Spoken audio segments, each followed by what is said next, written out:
नमस्कार, आप देख रहे हैं जगत टॉक। मैं हूं आदेशपुरी। भारत का पड़ोसी राष्ट्र, मित्र राष्ट्र नेपाल में युवा सड़कों पर हैं।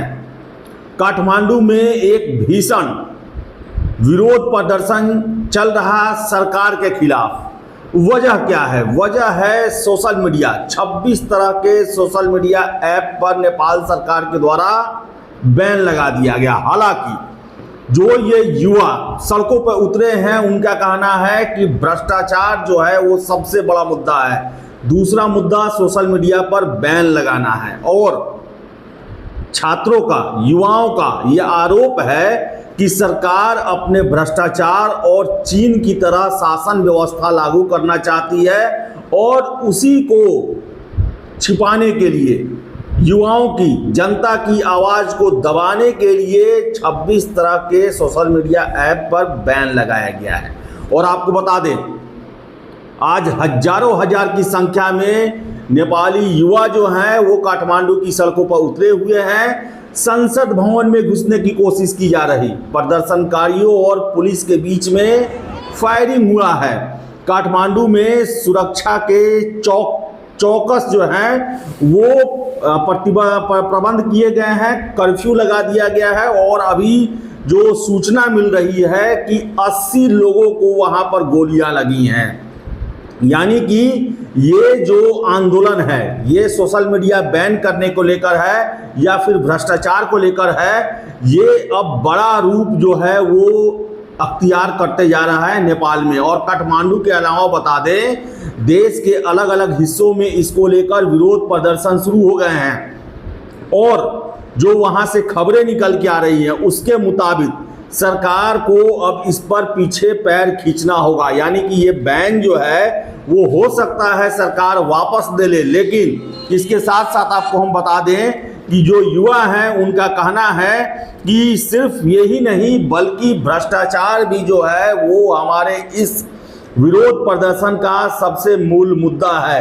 सरकार जो है वो नेपाल में चीन की तरह शासन व्यवस्था लागू करना चाहती है, जहां चीन पे जो है एक दल का शासन है। जो वो चाहते हैं वो करते हैं। वहां पर किसी तरह का सोशल मीडिया नहीं है, फ्रीडम ऑफ एक्सप्रेशन नहीं है, पॉलिटिकल पार्टी के बारे में आप कुछ नहीं कह सकते हैं, उसके खिलाफ रजिस्ट्रेशन नहीं कर सकते हैं।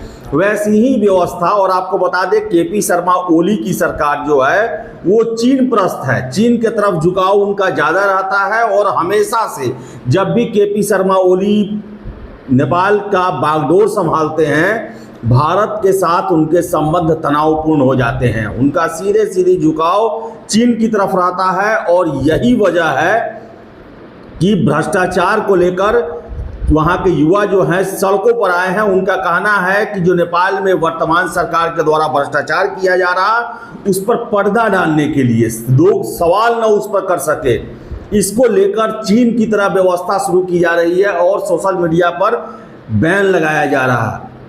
आपको बता दें कि ये जो युवा हैं जिन्हें जैन जी कहा जा रहा है, जैन जी आपको बता दें 1997 के बाद से जो युवा जन्म लिए हैं उनको कहा जाता है। और नेपाल की सड़कों पर आपको बता दें हम कि केवल युवा ही हैं और पुलिस के साथ भयंकर गुत्थम गुत्थी चल रही है। और यही बताया जा रहा है कि हो सकता है कि कुछ घंटों में आप सुनेंगे कि नेपाल में रेड अलर्ट की भी घोषणा की जा सकती है और सेना को भी तैनात किया जा सकता है। लेकिन सबसे बड़ी बात है कि क्या सेना के माध्यम से भी इस प्रदर्शन पर रोक लगाया जा सकता है?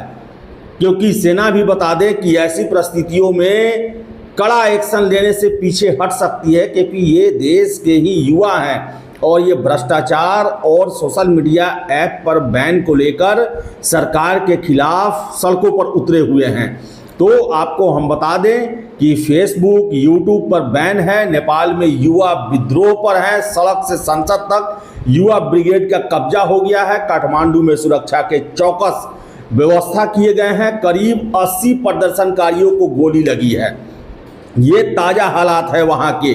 और ये केवल बैन तक ही नहीं लिमिटेड है। आपको हम बता दें कि भ्रष्टाचार इसमें एक मुद्दा घुस गया है और इस भ्रष्टाचार पर रातों रात सरकार नकेल नहीं कर सकती। और युवाओं का कहना है कि सरकार में शामिल लोग जो हैं, बड़े बड़े ओहदों पर हैं, उनके द्वारा देश को भ्रष्टाचार की गट में ढकेला जा रहा, महंगाई बढ़ते जा रही है, बेरोजगारी बढ़ते जा रही है और सरकार जो है इस पर कंट्रोल नहीं कर रही है। आपको बता दें कि नेपाल ही दुनिया का एक पहला देश होगा जो जनतंत्र होने के बावजूद भी राजतंत्र के लिए सड़कों पर उतरा। इसी साल नेपाल में राजतंत्र लागू करने के लिए जो है वो काठमांडू में इसी तरह के प्रदर्शन हुए, हालांकि सरकार के द्वारा उसे दबा दिया गया।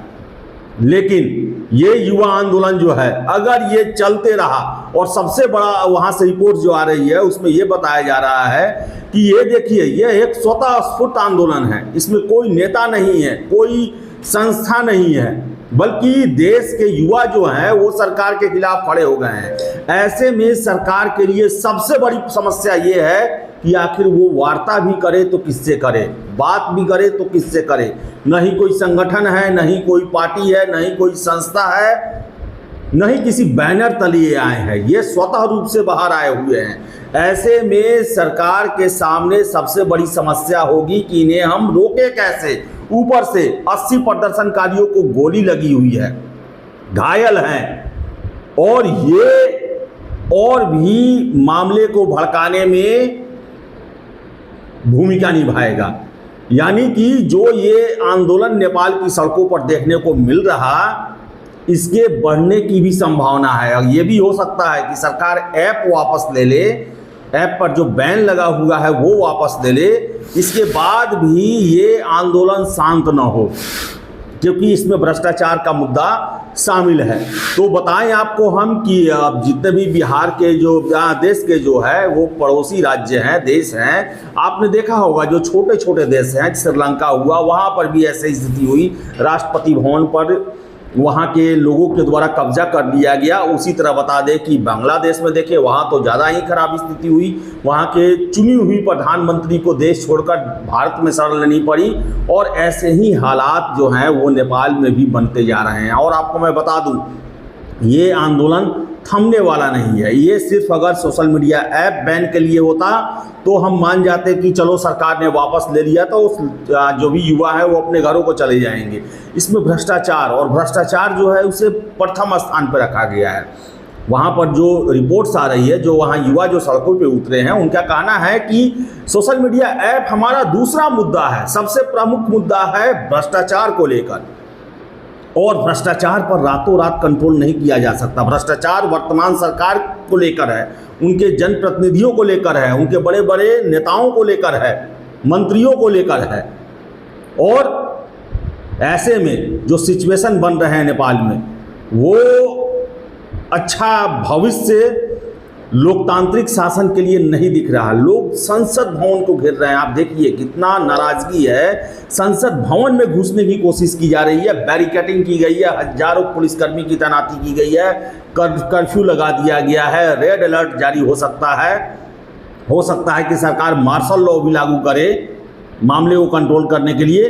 तो ले देकर बता दें आपको हम, काठमांडू हमारे पड़ोसी देश नेपाल में जो है, उसकी राजधानी काठमांडू में जो है वो युवा अपने सरकार के भ्रष्टाचार को लेकर आज सड़कों पर हैं, विरोध प्रदर्शन जारी है। स्थिति काफ़ी नाजुक बनी हुई है सरकार के लिए भी और देश के डेमोक्रेसी के लिए भी। तो देखिए आगे क्या होता है। फिलहाल इस वीडियो में इतना ही। वीडियो पसंद आए लाइक शेयर करें, हमारे चैनल जगत टॉक को सब्सक्राइब जरूर कर लें। धन्यवाद।